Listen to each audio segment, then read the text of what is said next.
बोलिए कृष्ण भगवान की जय हो।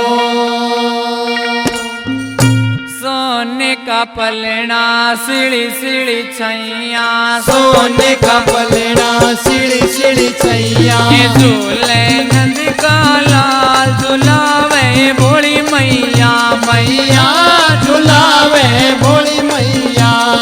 सोने का पलना सीढ़ी सीढ़ी छैया, सोने का पलना सीढ़ी सीढ़ी छैया, झुलावे काला झुलावे भोली मैया मैया झुलावे भोली मैया।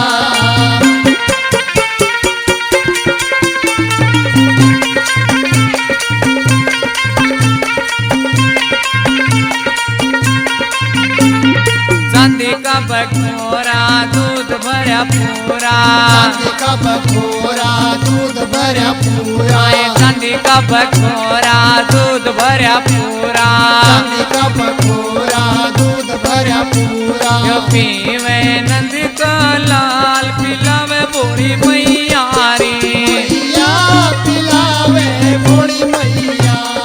सोने का पलना सीढ़ी सीढ़ी छैया, सोने का पलना सीढ़ी सीढ़ी छैया, झूले नंद काला झुलावे भोली मैया मैया झुलावे भोली मैया।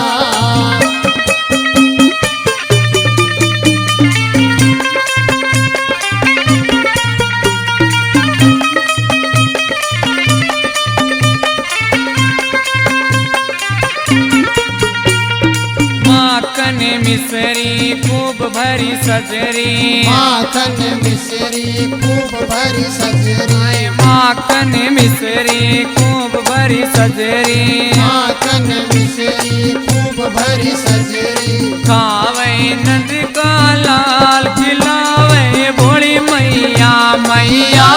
खिलावे भोली मैया।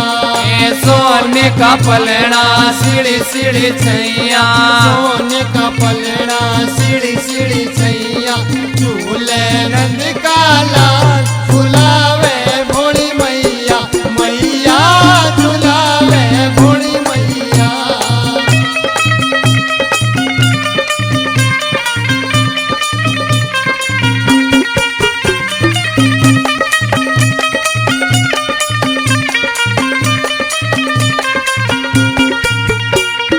पीला पीला जुगेला कान्हा जी पे सजरिया, पीला पीला झुकेला कान्हा जी पे सजरा, पीला पीला जुगेला कान्हा जी पे सजरिया, पीला पीला झुकेला कान्हा जी पे सजरा, पैरे नंद का लाल परावे भोली मैया मैया।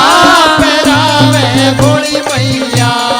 सोने का पलड़ा सीढ़ी सीढ़ी छैया, सोने का पलड़ा सीढ़ी सीढ़ी छैया, झूले नंद काला झुलावे भोली मैया मैया झुलावे भोली मैया।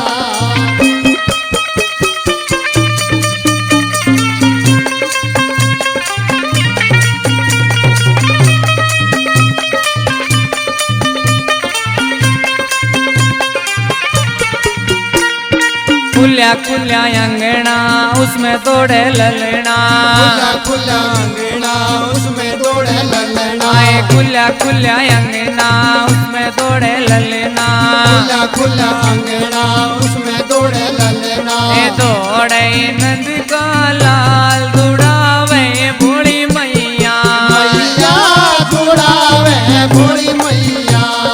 सोने का पलड़ा सीढ़ी सीढ़ी छैया, सोने का पलड़ा सीढ़ी सीढ़ी छैया, झूले नंद काला झुलावे भोली मैया मैया